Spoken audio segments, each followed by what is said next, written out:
Vikarabad municipality ప్రజలు చాలా చక్కని తీర్పు ఇవ్వడం జరిగింది. నిజంగా మున్సిపాలిటీ 34 వార్డులకు సంబంధించి ప్రజలు మా యొక్క బాధ్యతను మరింత పెంచడం జరిగింది. వారు ఏదైతే తీర్పు ఇచ్చిండ్రో ఆ తీర్పును గౌరవిస్తున్నాము. వారు ఏదైతే మా పైన బాధ్యత పెట్టినరో దాన్ని ఇంకా ఉత్సాహంతో 34 వార్డులలో ఏ సమస్యలున్నా స్పందించడానికి మా ఆనంద్ గారి సమక్షంలో మేము రెడీగా ఉంటామని తెలియజేస్తూ, ఎందుకంటే చాలా మంది మున్సిపల్ ఎలక్షన్స్ డిక్లేర్ అయినాక నామినేషన్లు అయినాక చాలా మంది చాలా రకాలుగా మాట్లాడినారు. ఏం మాట్లాడినారంటే కొంతమంది లోకల్ మీడియా మిత్రులు కూడా మాట్లాడినరు అసలు బీఆర్ఎస్ కు 0 నుంచి 5 వస్తాయని, లేకపోతే బీఆర్ఎస్ కు అసలు సీట్లే రావని. వాళ్ళే కాకుండా కాంగ్రెస్ లీడర్లు కూడా చాలా పెద్ద పెద్ద మాటలు మాట్లాడినరు, 4 సీట్లు వస్తాయని, 2 సీట్లు వస్తాయని. కానీ ఈ రోజు వికారాబాద్ మున్సిపాలిటీ ప్రజలు చాలా స్పష్టమైన తీర్పు ఇచ్చిండ్రు. ఇంటి దొంగను ఈశ్వరుడు అట్టడన్నట్టుగా వాస్తవంగా మేము నమ్మిన కొంతమంది దొంగలు మమ్మల్ని మోసం చేసిర్రే తప్ప వికారాబాద్ మున్సిపాలిటీ ప్రజలు న్యాయం చేసిండ్రు. మాకు ఈరోజు మేము మా పార్టీలో ఉండి మా సారు నమ్మి ఎంతో అవకాశాలు ఇచ్చి అందలాలు ఎక్కించిన వారు మోసం చేసి వెళ్ళడం వల్ల ఈ రోజు మాది 11 సీట్లకు పరిమితమైంది. 10 సీట్లు ప్రజాక్షేత్రంలో గెలిచినాం. మేము బీఫారం ఇచ్చి యునానిమస్ అయిన తర్వాత పార్టీ కన్వర్ట్ చేసుకున్నటువంటి వ్యక్తి ఒకరు. ఇంకా రకరకాలు జరిగినాయి, మీ అందరికీ తెలుసు. నేను ఏమంటున్నా అంటే ప్రజల తీర్పు అనేటువంటిది చాలా స్పష్టంగా ఉంది, బీఆర్ఎస్ పక్షాన ఉంది. ఈరోజు 100% బీఆర్ఎస్ చైర్మన్ అయ్యే అవకాశాలను మా దొంగలు, మా పార్టీలో ఉన్న కొంతమంది దొంగలు నామినేషన్ టైంలో మోసం చేసి ఇక్కడ ప్రజలను కొంత అయోమయానికి గురి చేయడమే కాకుండా పార్టీ క్యాడర్ను కూడా అయోమయానికి గురి చేసిండ్రు. తద్వారానే ఈరోజు 11 సీట్లకు పరిమితమైనము. మాకు ఎలక్షన్ పోయే ముందు గట్టి నమ్మకం ఉంది మేము చైర్మన్ అవుతామని. కానీ జరిగిన పరిణామాలు అధికార పార్టీకి ఏంటంటే వాళ్ళు రకరకాలైన ప్రలోభాలకు గురి చేసి డబ్బు పరంగా కావచ్చు, బెదిరింపులకు కావచ్చు, ఇట్లాంటి వాటికి పాల్పడ్డందుకు కొంతమంది భయపడి మరి వారికి సరెండర్ కావడం జరిగింది తప్పిస్తే ప్రజల తీర్పు అనేటువంటిది చాలా మాకు సంతోషాన్ని ఇస్తుంది. ఈరోజు వికారాబాద్ మున్సిపాలిటీ ప్రజల యొక్క ఈరోజు మున్సిపల్ రిజల్ట్స్ వచ్చినాయి. అదే ప్రజాస్వామ్యయుతంగా ఎన్నికలు జరిగి ఉంటే వికారాబాద్ మున్సిపల్ మీద బీఆర్ఎస్ జెండా ఎగరవేసే వాళ్ళం. కానీ స్పీకర్ తన మంది మార్బలంతోటి ఆయన అనేక ప్రలోభాలకు చేసి ఈరోజు ఎన్ని కుయుక్తులు పన్నినా కానీ ఈరోజు గతంలో మేము అధికారంలో ఉన్న సమయంలో 24 సీట్లు మేము గెలుచుకున్నాం. కానీ ఇప్పుడు వాళ్ళు అధికారంలో ఉండి కూడా 17 సీట్లకే పరిమితమైనరు. మేము ప్రధాన ప్రతిపక్షంగా మేము ప్రజా సమస్యల మీద పోరాడతాం. రాబోయే ఎన్నికల్లో ఖచ్చితంగా వికారాబాద్ మీద గులాబీ జెండా ఎగరవేస్తామని ఆశిస్తూ గెలిచిన వాళ్ళందరికీ కూడా నేను శుభాకాంక్షలు తెలియజేస్తా ఉన్నా. ఎవరైతే ప్రజాక్షేత్రంలో కొద్ది తేడాతో ఓడిపోయినటువంటి వాళ్ళందరూ కూడా ఈరోజు అధికార పార్టీ చేసినటువంటి అక్రమాలకు, ప్రలోభాలకు తట్టుకొని ప్రజాక్షేత్రంలో పోరాడి కొద్ది తేడాతో ఓడిపోయిన వాళ్ళందరూ కూడా ఖచ్చితంగా రేపు రాబోయే రోజులలో బీఆర్ఎస్ పార్టీ మీకు అండగా ఉంటుంది. మీరందరూ కూడా మనోధైర్యంతో ఉండాలని చెప్పి నేను తెలియజేసుకుంటూ, మీరు గత అసెంబ్లీ ఎలక్షన్ జరిగిన తర్వాత కాంగ్రెస్ పార్టీ ఎన్నో హామీలు ఇచ్చి ఈరోజు 6 గ్యారంటీల పేరుతో 420 హామీలు ఇచ్చి వాటిని నెరవేర్చలేక ఇప్పుడు రోజు కూడా మనం చూస్తూ ఉన్నాం. 2 సంవత్సరాల 4 నెలల నుంచి కూడా చూస్తూ ఉన్నాం. ప్రజాక్షేత్రంలో తీవ్రమైన వ్యతిరేకత ఉంది. కాబట్టి ఇప్పుడు అధికారం అడ్డుపెట్టుకొని ప్రజల ఓట్లతో కాకుండా అధికార బలంతో, అవినీతి సొమ్ముతో ఈరోజు గెలవాలని చెప్పి చూసిరు. కానీ ప్రజాక్షేత్రంలో ప్రజలు చాలా స్పష్టమైన తీర్పు ఇచ్చారు. ఇప్పటికైనా నేను అధికార పార్టీ నాయకులను కోరుతా ఉన్నా, అయ్యా టీఆర్ఎస్ పార్టీ అడ్రస్ గల్లంతు చేస్తామనే నాయకులకు నేను ఈ విధంగా ఈరోజు ఒక హెచ్చరిక చేస్తా ఉన్నా. మీరు దమ్ముంటే మీరు ఇచ్చిన హామీలు నెరవేర్చండి. వికారాబాద్ ముఖ్యమంత్రి గారి జిల్లా, స్పీకర్ గారి జిల్లా అని చెప్పి గొప్పలు చెప్పుకొని మేము ఎంతో అభివృద్ధి చేస్తాం, 1000 కోట్లు తీసుకొస్తామని చెప్పి ఈరోజు 2.5 సంవత్సరాల్లో మీ అభివృద్ధి ఎక్కడుందో ప్రజలకు చూపించండి. మీకు మిగిలింది ఇంకా 2.5 సంవత్సరాలే. మీరు ఇచ్చిన హామీలన్నింటినీ కూడా నెరవేర్చాలి. ముఖ్యమంత్రి గారి జిల్లాలో వికారాబాద్ నియోజకవర్గంలో ఒకసారి మీరు అందరూ కూడా గమనించండి, ఏ అభివృద్ధి జరుగుతుంది, ఎక్కడ అభివృద్ధి జరుగుతుంది. స్పీకర్ గారు, మీరు నిజంగా మీరు అభివృద్ధిపై దృష్టి పెట్టండి, మీరు ప్రజలకు ఇచ్చిన హామీలు నెరవేర్చండి. లేకపోతే ఇంకా రాబోయే రోజుల్లో మీరు ప్రజాక్షేత్రంలో ఓడిపోక తప్పదు. రాబోయే రోజులలో ఖచ్చితంగా వికారాబాద్లో గులాబీ జెండా, వికారాబాద్ జిల్లా పార్టీ అధ్యక్షులు మాజీ శాసనసభ్యులు గారి ఆధ్వర్యంలో మేము ప్రతిపక్ష పాత్ర పోషిస్తాం. ఖచ్చితంగా ప్రజలకు వాళ్ళు ఏదైతే హామీలు ఇచ్చారో అవి నెరవేర్చే వరకు వదిలిపెట్టే ప్రసక్తే లేదు. మీరు ఎంత మంది ఎంత పెద్ద లీడర్లు వచ్చినా మేము వాటిని తట్టుకొని నిలబడతాం. ఇప్పటికి కూడా ఎవరైతే ప్రగల్భాలు వలికిరో వాళ్ళు కూడా ప్రజాశక్తిలో ఇంకా 2-3 మిగిలిపోయారు, వాళ్ళు కూడా గల్లంతవుతారు. ఆనంద్ సార్ నాయకత్వంలో మరి ఈరోజు బలంగా 11 సీట్లు గెలవడం అంటే ఆషమాషి ముచ్చట కాదు. ఎందుకంటే సార్ మున్సిపల్ మరి రిజర్వేషన్లు వచ్చినప్పటి నుంచి మరి రాత్రనక పగలనక మరి ఆనంద్ సారు ఏది పట్టుకుంటే అది నిర్దపోయే రకం కాదు. కాబట్టి లోకల్లో ఉంటూ అందరు సమన్వయం చేస్తూ మరి ఎవరైనా నారాజు అయితే మరి వాళ్ళని పిలిచి బుజ్జగించే కానీ అన్ని కార్యక్రమాలు సార్ దగ్గర ఎంత అయితే కృషి ఉందో మరి అంతా చేసుకుంటూ మరి ఇంతవరకు తీసుకురావడం జరిగింది. చాలామంది మరి సారే ఓడగొట్టిండు అవి ఇవి కావాలని సార్ను కావాలని కొంతమంది అదే పని పెట్టుకొని మరి చేయడం జరుగుతుంది. వాళ్ళు మా పార్టీ వాళ్ళకు లేపి అవి ఇవి లేనిపోని చేసి మరి సార్ను బదలాం చేయడం జరుగుతుంది. కానీ సార్ కూడా ఒక చిన్న తప్పు కూడా చేయలే.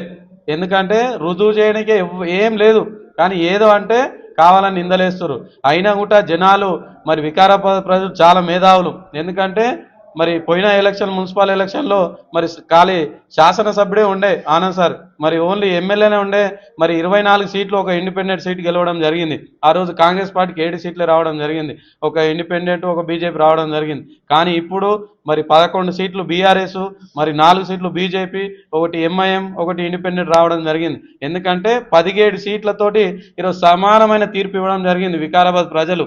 మరి అందులో మెజార్టీ ప్రతిపక్ష నాయకునిగా మరి ఆనంద్ సార్ పని మెచ్చుకొని మరి ఇవ్వడం, ఇంకా 4 సీట్లు కూడా మాయ దగ్గరికి పోవడం జరిగింది. ఎందుకంటే జనాలు మేధావులు, ఎవరైతే ఒకవేళ గెలిచి పోతారని ఒక దోస్తాన్తోటే ఒక 4 సీట్లు పోయినాయని మేము భావిస్తున్నాం.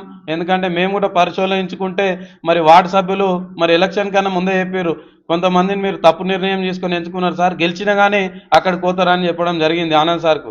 అప్పటి నుంచే చెప్పినా కూడా వాళ్ళు కవర్ చేసుకోక మరి ఓడిపోవడం జరిగింది.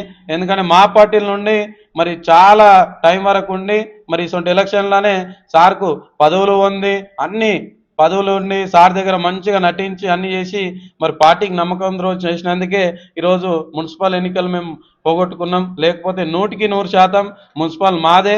చాలా మంది ఊళ్ళల్లో కూడా అదే అంటున్నారు, పార్టీల నుండి నమ్మకం ద్రోహం చేసినందుకు ఇలా గుణపాఠం చెప్పాలని. కాబట్టి ఇలాంటి వాళ్ళను ఆవలు కూడా నమ్మరు, ఎక్కడ కాకుండా పోతారు. కాబట్టి ఇటువంటి వాళ్ళని మీరు కూడా నమ్మొద్దని మీకు కూడా చేతులెత్తి మొక్కుతున్నాం సార్. ఎందుకంటే యువతలు ఎంత మోసమో అవతలు కూడా అంతే మోసం. కాబట్టి ఇలాంటి వాళ్ళని ఎవరు నమ్మొద్దు, పార్టీలకు బహిష్కరించాలి, ఏ పార్టీలకు తీసుకోకుండా. ఈరోజు ఈడ చేసిన మోసం రేపు ఆడ కూడా చేస్తారు. కాబట్టి ఎందుకంటే అక్కడ ఉన్న మెయిన్ నాయకులు కూడా ఇళ్ళకెళ్ళి పోయిన వాళ్ళే, ఎక్కడ ప్రభుత్వం ఉంటే అక్కడ వచ్చే నాయకులు ఉన్నారు. కాబట్టి వాళ్ళు కూడా ఆలోచన చేయాలి. ఎందుకంటే ఎక్కడ వాళ్ళ స్వార్థం కోసం వాళ్ళ ఆస్తుల కోసం అన్ని వాళ్ళు ఆలోచన చేస్తారు. కాబట్టి వికారాబాద్ ప్రజలు చాలా మేధావులు. ఆనంద్ సార్ కృషితోటి మరి ఈరోజు 11 సీట్లు రావడం జరిగింది. వచ్చే మన ఎమ్మెల్యే ఎలక్షన్లో కానీ భారీ మెజార్టీ వికారాబాద్ తోటి ఇస్తారని భావిస్తూ ఇది మాకైతే సంతోషంగా మా పార్టీకి అయితే మాకు సంతోషంగా ఉంది. ఆనందన్న గారి నాయకత్వంలో ఇంకా ముందు ఏ ఎలక్షన్ వచ్చినా ఇంకా బలంగా గట్టిగా పనిచేస్తామని, ఆనందన్నకు ఎప్పుడు మేము తోడుగా ఉంటామని మేము మనవి చేస్తున్నాము. ఇప్పటికైనా కాంగ్రెస్ నాయకులు గుర్తుంచుకోవాలి, మీరు అధికారంలో ఉండి అధికారులందరూ మీకు అన్ని రకాలుగా సపోర్ట్ చేసిన మీరే ఇప్పుడు ఎక్కడ మీ ప్రజలు మిమ్మల్ని ఎక్కడ పెట్టారో మీరు గుర్తు చేసుకోవాలి. అందరికీ నమస్కారం. ఈరోజు వికారాబాద్లో బీఆర్ఎస్ పార్టీని నమ్మి 11 సీట్లు గెలిపించినటువంటి వికారాబాద్ పట్టణ వాసులందరికీ కూడా శిరస్సు వంచి ధన్యవాదాలు తెలియజేస్తా ఉన్నా. ఈ విజయం వారికి అంకితం చేస్తా ఉన్నా.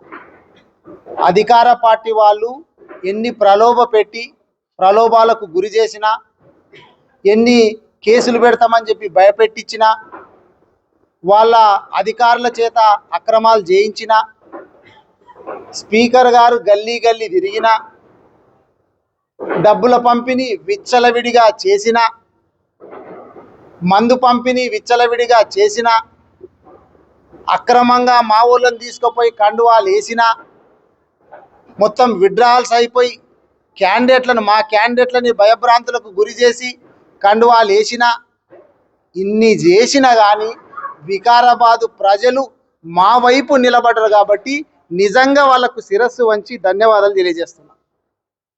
ఇప్పటికైనా కానీ స్పీకర్ గారు అభివృద్ధి మీద దృష్టి పెట్టండి.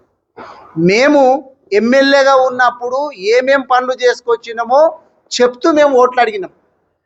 మీరు ఒక్క పని చేయలేరు. తెల్లందాకా పొద్దుందాకా మీ పార్టీ వాళ్ళు కావచ్చు, మీ అధిష్టానం కావచ్చు, మీరు కావచ్చు, బీఆర్ఎస్ పార్టీని తిట్టనీకనే ఉన్నారు తప్ప మీరు అభివృద్ధి చేయలేరు, చేసింది లేదు కాబట్టి చెప్పనీకే లేదు. కానీ ప్రజలు ఎటువంటి తీర్పు ఇచ్చిండ్రంటే ఏ పార్టీ అయితే ప్రతిపక్ష పాత్ర పోషించగలదు, ఎవరు ప్రజల తరపున నిలబడగలుగుతారు అనేటటువంటిది వాళ్ళు ఆలోచన చేసి వికారాబాదు పట్టణ వాసులు మంచి తీర్పునిచ్చిండ్రు. నైతికంగా నిజంగా చెప్పాలంటే మేము గెలిచినట్టు మీరు చేస్తున్నటువంటి అరాచకాలను తట్టుకొని మేము ఈరోజు 11 సీట్లు గెలిచినాం. కానీ గతంలో మా బీఆర్ఎస్ పార్టీ అధికారంలో ఉన్నప్పుడు నేను ఎమ్మెల్యే కంటే పెద్ద పదవి నాకు ఆ రోజు లేదు. నేను స్పీకర్ను కాదు, మా కుటుంబ సభ్యులను ఎవరిని నిలబెట్టుకోలేదు. కానీ నేను గెలిపించింది ఎన్ని తెలుసా? బీఆర్ఎస్ పార్టీకి పట్టమప్ప ఆ రోజు ప్రజలు ఎంత కట్టిరో తెలుసా? 24 సీట్లు ఏకదాటిగా బీఆర్ఎస్ పార్టీని గెలిపించారు. అప్పుడు కూడా నేను ప్రజలకు ధన్యవాదాలు తెలియజేసిన. కానీ మీకు అప్పుడు దక్కిన ఎన్ని సీట్లు తెలుసా? 7 అంటే 7 సీట్లు. చెప్పుకుంటే సిగ్గుపోతుంది. స్పీకర్ గారు ఒకసారి ఆలోచన చేయాలి. నువ్వేం చేస్తున్నావు, వికారాబాద్కి ఏం ఒరగబెడుతున్నావు అనే దానికి గిదే నిదర్శనం. నా మీద కేసు రేపించుడు కాదు నాయన, 10 కోట్లకి ఈయన వందనంగా నా మీద కేసు వేపించిండు. ఎందుకు కేసు వేపించిండు? అరే వేరే వాళ్ళకి అవకాశం ఇవ్వాలా, సొంత బిడ్డనే పెట్టుకుంటే ఎట్లా? వాళ్ళ పార్టీలో కూడా ఇంకా పనిచేసినటువంటి వాళ్ళు ఉంటారు కదా, ఆ పార్టీలో పనిచేసిన వాళ్ళకన్నా ఇవ్వాలి తప్ప నువ్వు ఒక అత్యున్నతమైనటువంటి పదవిలో ఉండుకుంటూ కూడా ఇంకా మళ్ళా నీ బిడ్డనే పెట్టుకుంటే వేరే వాళ్ళు ఎవరు రాకూడదా రాజకీయాలకు అని చెప్పి అన్నందుకు బీఆర్ఎస్ పార్టీలో ఉన్నటువంటి 10 మంది ఎమ్మెల్యేలు కాంగ్రెస్ పార్టీలో చేరినటువంటి అన్ని ఆధారాలు ఉన్నా కానీ వీళ్ళు బీఆర్ఎస్ పార్టీలోనే ఉన్నారు అని చెప్పి నీవు చెప్పినటువంటి తీర్పు కూడా అందరు గమనిస్తున్నారు. కాబట్టి ఇప్పటికైనా కానీ మీరు వయసులో నాకంటే పెద్దవాళ్ళు, ఒక ఉన్నతమైనటువంటి పోస్టులో ఉన్నటువంటి వాళ్ళు, ఇటువంటి చిల్లర వ్యవహారాలు, ఇటువంటి కేసులేసే వ్యవహారాలు బంద్ చేసి ప్రజలకు ఏం చేస్తున్నారు మీరు అనేటటువంటిది ఒక్కసారి ఆలోచన చేయండి. ప్రజలకు మీరేమన్నా అందుబాటులో ఉంటున్నారా? నిన్ను గెలవాలంటే సీఎంను కలుసుడు కంటే ఎక్కువైపోయింది ప్రజలకు. వికారాబాదు పట్టణ ప్రజలే కాదు, వికారాబాదు నియోజకవర్గ ప్రజలందరికీ కూడా నిన్ను గెలవాలంటే దేవుని దర్శనం అన్న దొరుకుతుందేమో కానీ నీ దర్శనం దొరుకుతలేదు. ప్రజలు ఇంకా ఆలోచన చేస్తున్నారు. రాబోయేటటువంటి రోజుల లోపల నాకు తెలిసి మీ సీఎం గారు ఎంపీటీసీ జెడ్పీటీసీ పెడతాడని చెప్పి నేను అనుకుంటలేను. పెడితే ఇట్లా బ్రహ్మాండమైన మెజార్టీ మేము గెలుస్తాం. ఎంపీటీసీ ఎంపీపీ జెడ్పీటీసీలలో కూడా 6కి 6 మేము కైవసం చేసుకుంటాం. రేపు రాబోయేటటువంటి ఇంకే ఎలక్షన్ అయినా కానీ ఒకవేళ పిఎస్సిఎస్లు పెట్టరు. మీకు దమ్ము లేదు, మీ నాయకునికి దమ్ము లేదు, మీకు అంతకంటే దమ్ము లేదు నాయన. ఒకవేళ పెడితే మెజారిటీ పిఎస్సిఎస్ స్థానాలు కూడా మేమే కైవసం చేసుకుంటాం. రాబోయేటి ఇంక ఏ ఎలక్షన్ అయినా ఇక నా ఉద్దేశం అయితే నువ్వు బుట్ట తట్ట చదువుకొని కర్ణాటకకి వెళ్ళిపోవడం బెటర్. నీ వీడు ఉండి ఒరగబెట్టేది ఏం లేదు. నీ ఊరు కాదు, నీ పల్లె కాదు, నీ జాగిరి కాదు. నువ్వు ఇప్పటికైనా కానీ మారకపోతే ప్రజలు నీకు దొడ్డు కర్ర కాల్చి వాత పెడతారు. రాజకీయంగానే నేను చెప్పేది. వాత పెడతారంటే మళ్ళీ దీనికి కూడా ఇంకా కేసు వేపించి మళ్ళీ నాకు ఒక 20 కోట్లు కావాలని వేపించే బాపతి నువ్వు. రాజకీయంగా వాత పెడతారు నాయన. రాజకీయంగా ప్రజలు సమాధి చేస్తారు రాజకీయంగా. కాబట్టి మారు ఇప్పటికైనా కానీ ఈ కక్ష సాధింపులు బంద్ చేసుకో. మా వాళ్ళ మీద కేసులు పెట్టుడు బంద్ చేయి, నా మీద కేసులు వేసుడు బంద్ చేయి. పోలీసు వాళ్ళను అంతగానము కేసులు పెట్టేటట్టు చేయకు. పాపం వాళ్ళు కూడా మస్తు బాధపడుతున్నారు. నా దగ్గరికి ఆఫీసర్లు వచ్చి ఎంత బాధపడుతున్నారో తెలుసా? గదే విషయం నేను చెప్పిన దాని మీద నువ్వు కేసు వేసినావు. వాళ్ళను బతకనివ్వాలే కదా, ఆఫీసర్లను పీడించుకొని తింటున్నావు నువ్వు. వాళ్ళను స్వేచ్ఛగా పనిచేసుకుని నీకు అవకాశం ఇస్తే మంచిగా ఉంటుంది అని చెప్పిన నేను. ఇప్పుడు కూడా గదే చెప్తున్నా. నువ్వు మారకపోతే నీ గోతి నువ్వే దవ్వుకున్నట్లు అవుతుంది. ఇక నేను ఇంతకంటే చెప్పేది ఏం లేదు. వికారాబాదు పట్టణ వాసులు ఈరోజు ఏదైతే తీర్పిస్తున్నారో దీనికి రెండింతలు తీర్పు బీఆర్ఎస్ పార్టీకి అనుకూలంగా వచ్చేటట్టు రాబోయేటటువంటి ఏ ఎలక్షన్ వచ్చినా కానీ ఉంటుంది. ఖచ్చితంగా బీఆర్ఎస్ పార్టీ విజయం సాధిస్తుంది వచ్చే ఏ ఎలక్షన్ అయినా కానీ. ఇంకొక 10-15 ఏళ్ళు కాంగ్రెస్ పార్టీ యొక్క అడ్రస్ గల్లంత అవుతుంది. మళ్ళీ కనిపించదు. ఇక కాంగ్రెస్ పార్టీ కనిపించదు, స్పీకర్ గారు కనిపించరు, వాళ్ళు ఖతమైపోతారు, రాజకీయంగా ఖతమైపోతారు. ఖతమైపోతారు అంటే కూడా మళ్ళీ దాని మీద కేసు వేయించావు నాయన. ఖతమైపోతారు అంటే రాజకీయంగా ఖతమైపోతారు అని చెప్తున్నా. ఇక నీ వెనక పెట్టుకున్నావు లీడర్, నేను దాని గురించి చెప్పుడు అవసరం లేదు. ఓ పేద గ్యాంగులను దించినావు మండలాలకు వెళ్ళి. ఇక వీళ్ళు పొడుస్తారు, వీళ్ళు ధీరులు, వీళ్ళు శూరులు అని చెప్పి దించినావు. ఏం చేసిరు నాయన? ఆలోచన చేసుకో ఇప్పటికైనా. కానీ నువ్వు ఏం పని చేస్తున్నావు? వికారాబాద్కు ఒక్కటంటే ఒక్క మంచి పని చేసినవా?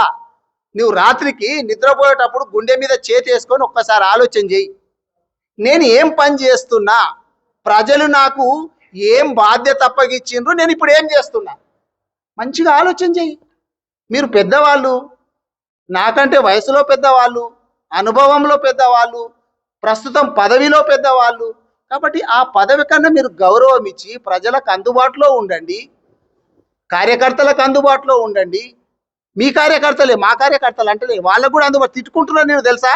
బయట పోతే చెప్పరాని బూతులు తిడుతున్నారు నిన్ను. గది సరి చేసుకో ఇప్పటికైనా కానీ. రాజకీయంగా నీకు ఒక తమ్మునిలాగా సలహా ఇస్తున్నా, ఇంట్లో కుటుంబ సభ్యునిలాగా అనుకో. ఇక ఈడేంది నాకు సలహా ఇచ్చాడు అనుకుంటే నీ ఇష్టం. నేను ఒక అన్నలాగా నీకు మా అన్న అనుకొని ఒక సలహా ఇస్తున్నా. వికారాబాద్కు మంచి పని చేయమని చెప్పి సలహా ఇస్తున్నా. చెయ్యను, నేను ఇట్లాగే ఉంటా, ఎవరికి గలువా, ఏం పని చేయా, నేను ఈ గతంలో ఏం పనులు చేసుకొస్తున్నానో గవే కేసులు పెట్టిస్తా, గదే కథ చేస్తా అంటే నీ ఇష్టం. ప్రజలు మాత్రం చాలా సిద్ధంగా ఉన్నారు. ప్రతిపక్ష పాత్ర పోషించేది బీఆర్ఎస్ పార్టీ అని చెప్పి ప్రజలు నమ్ముతున్నారు. కాబట్టి ఈరోజు ఈ తీర్పు ఇచ్చిండ్రని చెప్పి నేను గౌరవ స్పీకర్ గారిని మంచిగా సూచిస్తున్నా. కానీ ఇంత జరిగిందంటే మాత్రము నిజంగా నేను ఎన్నిసార్లు చెప్పినా కానీ తక్కువే. వికారాబాద్ పట్టణ వాసులందరికీ కూడా ధన్యవాదాలు ఎన్నిసార్లు చెప్పినా తక్కువే. ఇక మా క్యాడర్ మీరు అందరు కూడా ధైర్యంగా ఉండండి. ఈ అధికార పార్టీ చేసేటటువంటి అక్రమాలకు కావచ్చు, పెట్టించేటటువంటి కేసులకు కావచ్చు, మీరెక్కడ కూడా భయపడాల్సినటువంటి అవసరం లేదు. మీకండగా నేనుంటా, మీ వెంబడి నేనుంటా. ఎవడో వాటికి వీటికి ప్రలోభ పెడతానో, కేసులు పెడతామని భయపెడతానో కొంతమంది ఇబ్బంది పడ్డరు. మీరెవ్వరు కూడా భయపడాల్సినటువంటి అవసరం లేదు. మీ వెంబడి నేనుంటా అని చెప్పి మా క్యాడర్కు కూడా నేను భరోసా కలగజేస్తున్నా. మీ అందరికీ ధన్యవాదాలు. సార్ ఈసారి ఎలక్షన్లో, మున్సిపల్ ఎలక్షన్లో మీరు మీ కార్యకర్తలు కానీ మీరు అందరం కలిసి చేతులెత్తి చేసినందుకు ప్రచారం అసలు మీరు పట్టించుకోలేరు కదా. ఇప్పుడు రిజల్ట్ చూసినాక ఏమనిపిస్తుంది? వాళ్ళు పర్సనల్ గెలిచినారే ఎవరు గెలిచిండ్రని బీఆర్ఎస్ నేను వెనక ఏం ఇప్పుడు బీఆర్ఎస్ సీట్ వచ్చిన చైర్మన్ అనేది అంటున్నాను. ఇగో మాట్లాడేటోళ్ళు మస్తు మాట్లాడుతుంటారు. నేను ఏం చేసిన అనేటటువంటిది వెనకకెళ్ళి ఎవరుండి చేసిండ్రో అనేటటువంటిది జనాలకు తెలిస్తే చాలు. మా క్యాడర్కు తెలుసు ఏం చేసింది బీఆర్ఎస్ పార్టీ, ఏం చేసింది, నేనేం చేసిన, నాతో పాటు ఉన్నటువంటి లీడర్లు ఏం చేసుకొచ్చిండ్రు, ఎక్కడెక్కడ సమన్వయం చేసిండ్రు. ఇప్పుడు నేనే ఇన్వాల్వ్ కాకుంటే ఈయన భయపడే కదా వాళ్ళ కూతుర్ని 4 స్థానాల లోపల పోటీ చేయించిండు. దమ్ము ధైర్యం ఉన్నోడైతే ఒకటే స్థానంలో కదా చేయించాల్సింది. నీకు ధైర్యం చాలకనే కదా 4 స్థానాలలో చేపించినా. నేను ఇన్వాల్వ్ అయినందుకే ఏకగ్రీవం కాలేదు. ఎన్ని ప్రలోభాలు పెట్టిండ్రు, నేను ఇన్వాల్వ్ అయినందుకే కదా. అక్కడ వాళ్ళ లాస్ట్కు ఒక వార్డు లోపల వాళ్ళ కూతుర్ని ఎక్కడైతే ఉంచుకున్నారో అక్కడ ఒక్కసారి ప్రలోభాలకు గురి చేసి తీసుకుపోయిన తర్వాత మాకు ఇంకా వరుస కట్టిండ్రు. మాకు డజన్ మంది ఉన్నారు, ఇది ఉంది, కథ ఉన్నదని. మరి పోలేడు ఎవడు, దాంట్లో ఇన్వాల్వ్ అయ్యింది ఎవరు? నేనుంటేనే కదా. వీళ్ళేదో గాలికి గడ్డపారలు లేచిపోయినాయంటే మా ఇంట్లో వచ్చి పడ్డాయి అన్నాడంటే ఎవడు? ఇటువంటి వాడే. అవన్నీ గాలి మాటలు బంద్ చేసేయండి. బీఆర్ఎస్ పార్టీ చాలా బలంగా ఉన్నది. రాబోయేటటువంటి రోజుల లోపల 2028 లోపల ఖచ్చితంగా బీఆర్ఎస్ పార్టీ జెండా ఎగిరేస్తాం. ఈడ వికారాబాద్ లో బీజేపీ ఊహించని స్థాయిలో 4 సీట్లు ఉన్న కైవసం చేసుకుంది. సో మీరు అధ్యక్షులుగా ఏం చెప్తారు? అయితే ఎక్కడైతే ప్రజలు వీళ్ళు ప్రధాన ప్రతిపక్ష పాత్ర పోషిస్తారు అన్న దగ్గర మాకు ఖచ్చితంగా మా వాళ్ళకు గెలిపించారు. వీళ్ళు బీఆర్ఎస్ పార్టీని బలంగా ఉంటారు అనే దగ్గర నమ్మినప్పుడు మాత్రం మాకు ఖచ్చితంగా ఓట్లేసారు. కొంతమంది వీళ్ళు అటు ఇటు ఊగిసలాడేటోళ్ళు ఉంటారు. కొంతమంది అక్కడ కొన్ని చోట్ల ఇబ్బంది జరిగినట్టు అనిపిస్తుంది. ఇంకా మేము ఏమేం చేయాలా, ఇంకెట్లా చేయాలా? మాకు మా క్యాండిడేట్ను ఒకరోజు తీసుకున్నప్పుడు కొంతమంది క్యాడర్కు తెలియక కొంత అయోమయానికి గురి అయ్యిండ్రు కూడా. మళ్ళీ దాన్ని సెట్ చేసుకున్నాం. ఆ గురి చేసిండ్రు వీళ్ళే, కానీ మళ్ళీ మేము సెట్ చేసుకున్నాము. అట్లా క్యాడర్ ఎక్కడ కూడా నారాజు కావద్దు. మేమున్నాం, మీకు భరోసా కల్పించనీకే, బాధ్యత తీసుకున్నీకి అన్నిటికీ మేము ఉన్నాము. అన్నీ కూడా మేము చూసుకుంటాము. బీఆర్ఎస్ పార్టీ గెలిచింది అంటే వాళ్ళ సొంత బలంతో కాదు. అక్కడక్కడ కొన్ని ఇటువంటి ఇబ్బందులు అవుడుచేట గెలిచిందే తప్ప బీజేపీ నేను బీఆర్ఎస్ కాదు, బీజేపీ పార్టీ గెలిచినటువంటి 4 స్థానాలు కూడా వాళ్ళ సొంత బలం కాదని. ఇప్పుడు ఎక్కడనో కొన్ని ఇబ్బందులు అయితే వాళ్ళకు అనుకూలంగా పరిస్థితులు మారుతోటి గెలిచిందే తప్ప బీజేపీ పార్టీ సొంత బలం కాదు. వాళ్ళ సొంత బలం 1 లేదా 2 ఎప్పుడు చూసినా కానీ 1 మ్యాక్సిమం 2 అంతే వాళ్ళ సొంత బలము. కొన్ని పరిస్థితులు అక్కడ పరిస్థితుల్లో కొన్ని అనుకూలంగా వాళ్ళ పార్టీకి మారినాయి కాబట్టి గెలిచింది బీజేపీ 4 తప్ప సొంత బలం కాదు.